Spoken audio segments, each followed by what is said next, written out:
All right, you're watching the ED Show number 81, and we have Nikki Palomino. Where are you at right now, Nikki? Los Angeles. Los Angeles. So you, yeah, I should have known the daylight behind you. I thought for some reason you were in New York. Maybe it was the last interview you were in New York, or am I just living in the past? Or Past. Okay. Yeah, sorry okay. about that. It's crazy how you do these shows and you think you're young and stuff and you can remember everything. I told the Ginger Coyote last week. I was like, I've been battling CRS disease, and she's, oh dear, what's that? And I go, I can't remember shit. You know, I can't. It's crazy. I know the feeling. Yeah. So how have you been? It's been what, a year since you've been on? Gosh, I don't know. Has it been that long? I think it's been a while. Yeah. Busy. Welcome back. That's what I've been. Welcome back. Well, that's Thank you. good. Busy is good. I can't complain about being busy. It's just I wish I had more time. You know. Yes, that's right. So absolutely. So you're doing the show at Lisa Punk Princess. Yes. And you're writing for Punk Globe. What else you got going on? Mm-hmm. Well, I have. I started writing for Still Notes magazine. That's an East Coast magazine, and then I have the Dazed series. The second one, Still Dazed, will be out next week. Oh, tell us about it. Is with, yeah. Go ahead. I was saying, go ahead and tell us about it. I'm excited. Well, it's actually the Dazed series is a trilogy, and it follows basically Eric Peterson's life through him reaching, not stardom, but reaching towards stardom, I guess you could say. And he has a lot of problems, which of course, drugs, all the type of things that anyone has. But it's, I don't know, I just, a little different. It starts out in Portland, or in Oregon, as opposed to Seattle. And there were three people that gave me the inspiration. All three were junkies, and one of them being Kurt Cobain. And so it's a lot of ramblings that I've heard and just picked up about addiction and that sort of thing, and it just worked. I mean, I have no idea why. Cool. I was fortunate, I guess. And then I had, the problems with the first publisher that just sort of disappeared, and then now I'm with New Haven Publishing, and they're a company out of the UK, and that's been going very well. So.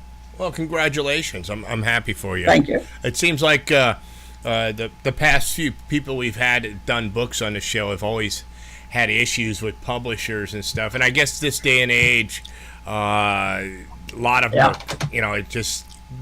it seems like a little different thing. I learned a little different things from each one and stuff, from each person as far as their dealings with them.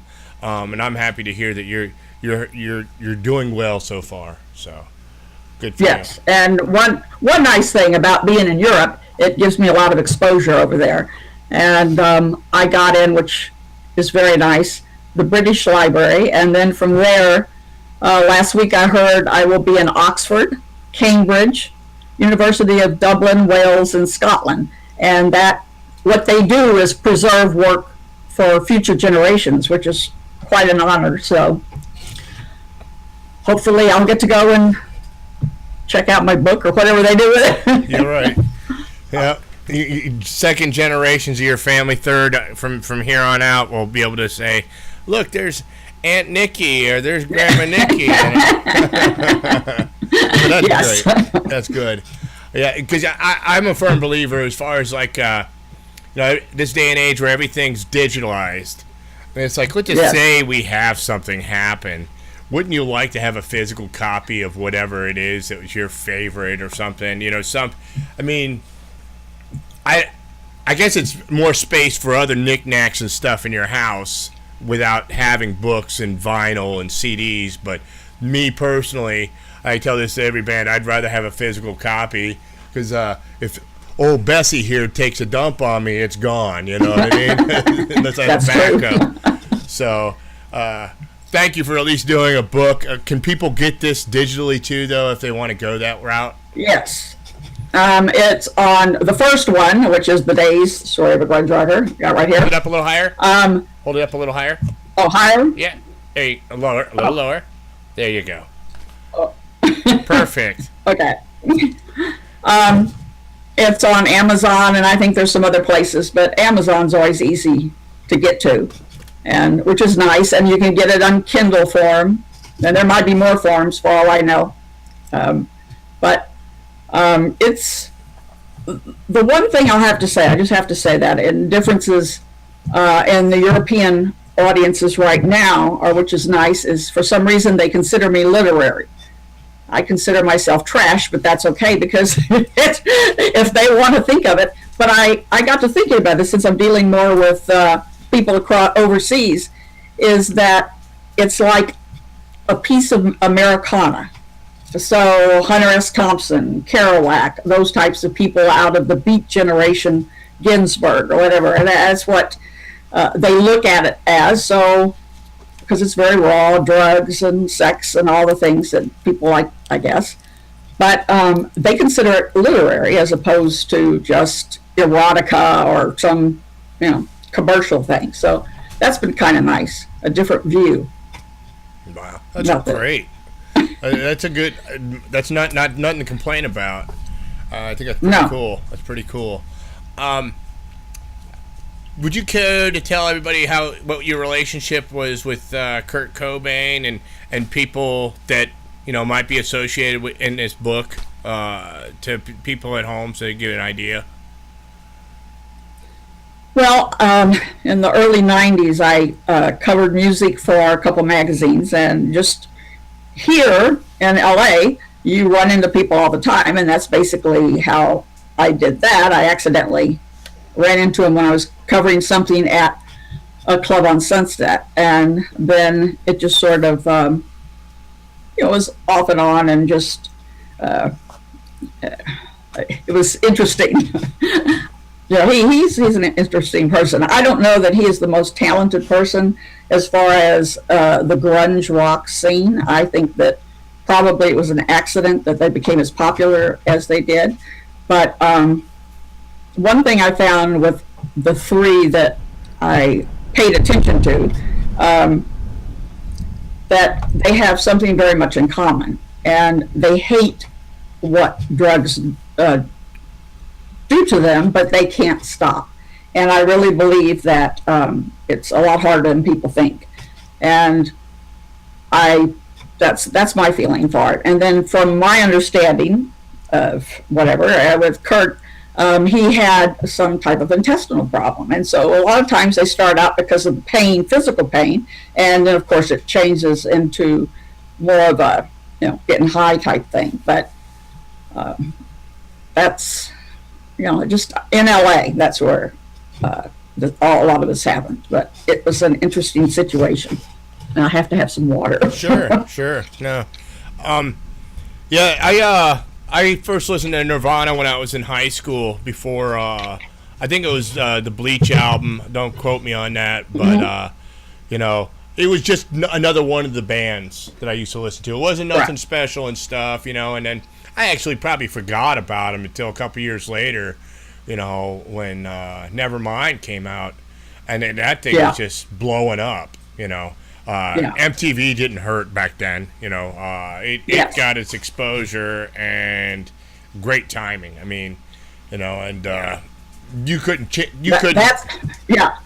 do anything without seeing them on a television, or hearing them on the radio. I mean, you didn't have to go out and buy a cassette, as far as I'm concerned, because you could basically turn on the radio and listen to almost any track that they would play on there, so they were definitely out there. Well, for whatever reasons, it resonated with people at that particular time. I had not heard of him before that night at the club.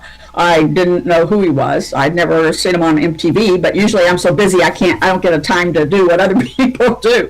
But there was something very captivating. I think he had a lot of charisma, which I would say all three of the junkies that I used for this book did have. And it's interesting because their perception of how their lives are is their perception. It may not exactly be reality, but it is their reality. And Kurt, lost his father when he was 10. There was a divorce, and it hit him exceptionally hard. Whereas you can have 3 kids in the same family, and maybe the other 2 don't see it that way.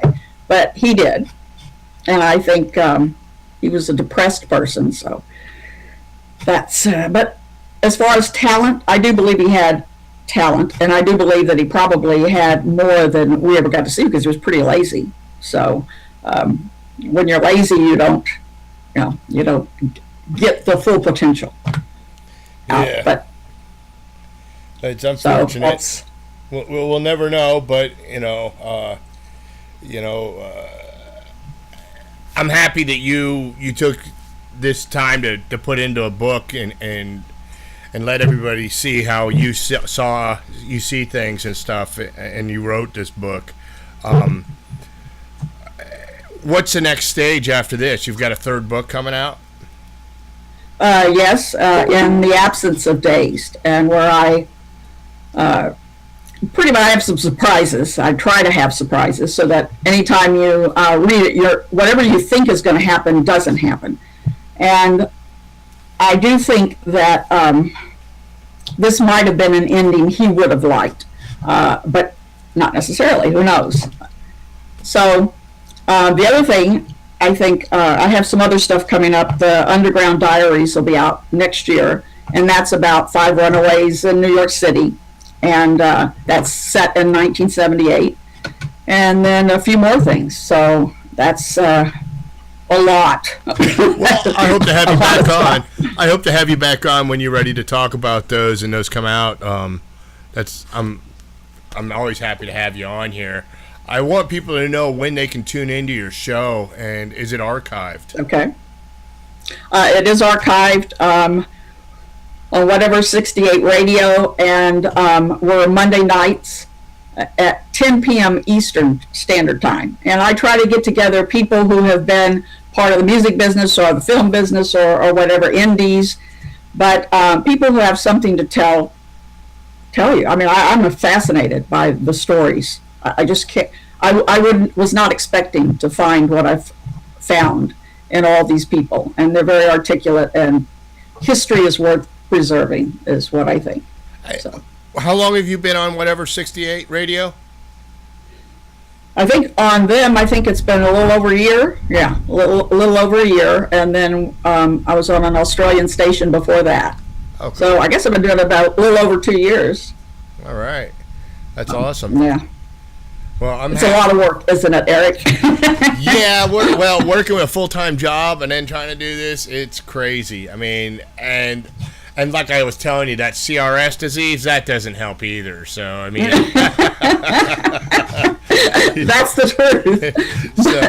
But there isn't a lot of outlets for people as much as we would think, even though we have social media. I mean, it isn't like when you sign with somebody that you're going to get a lot of financial support or promotion support. So even if you're, with Penguin or Random House, or you're with Capital even, a lot is placed on the artist. So basically you have to work your ass off. I mean, that's just a fact, because there's just not a lot of money out there. And it's so, I guess, fragmented. There's so many different areas and so many people. So it's very hard to get noticed, only because, not necessarily because of talent, but because who sees it? How can you see it when you have 500 bands roll past you or whatever? It's very hard.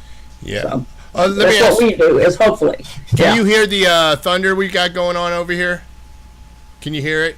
I don't hear anything. Oh, yeah, it's really bad. So I wanted to tell you real quick in case we get lost or okay. If the power goes out. I've got a real bad storm in the area right now. I should open the door. You'd love me. If you like thunder and lightning, we've got it going on right now. It sounds killer. I'm from Houston. I've had it. They're really underwater in Texas right now. Really bad. It's I had a friend of ours they played out there, and they just missed it. That was their last show. I think they did it Sunday, and they got out of there in time. I was like, wow. They drove all the way back to where I live, but. No, again, Nikki, I'm happy to have you on. I try to promote your show whenever I can. Please feel free to post anything on my page, on the ED show page. Okay. If there's anything that you wanted to touch base that we didn't talk about tonight, please, by all means, say it right now. Well, I mean, I could get more personal about things. The only reason I don't is because there are, a lot of, legal reasons and stuff, because I was in LA and a lot of stuff was going on with Nirvana and Kurt and Courtney and all that. So I understand. I understand. It's cool. It's totally oh, cool. Trust her. No. It's totally cool, and she can't seem to not be in a limelight. That is correct. It seems like once or twice every 2 months you see her on TMZ and stuff of that nature, and then I'll come out and say it. I've heard these recordings where they turned, the sound guy played the real recording and stuff. It's so funny. Maybe that's what I should play on this segment. Yes, that's right. And you know what's, again, I will be having Larry Schimmel, who is Patty Schimmel from Holes, the original drummer. I'm going to have him on the show, and I'm hoping to have Patty. And what her story of what Courtney did to her was absolutely terrible. So it's Oh, please! I'm being careful. Please, when you have them on, make sure I know, and I'll definitely tune in. Yes. Even though it'll be past my bedtime, I'll definitely tune in. That's right. I'll definitely tune in. Well, thank you, and thank Batman for helping getting you up tonight. I really appreciate it. You can check your show out every Monday night on whatever 68 radio. It's archived too. It's on TuneIn Radio. Is that the name of it? iTunes or something? I don't know. Yeah. There's just a bunch of stuff. Is it TuneIn Radio? Yeah. Okay. Yes, it is. And you're on Facebook. Is the book on Facebook still? Isn't it? You mean as far as looking at it, or Like you have a page for it? Do you have a page for? Oh yeah. Okay. I have an author page and a Dazed radio page. Yes. Great. So. All right, Nikki. Have a lovely night. We love you. Take care of yourself. Come back soon. I will. Okay, and you be careful with the thunder. I will. Thanks a lot. All right. Bye-bye. Bye-bye. Bye. Bye.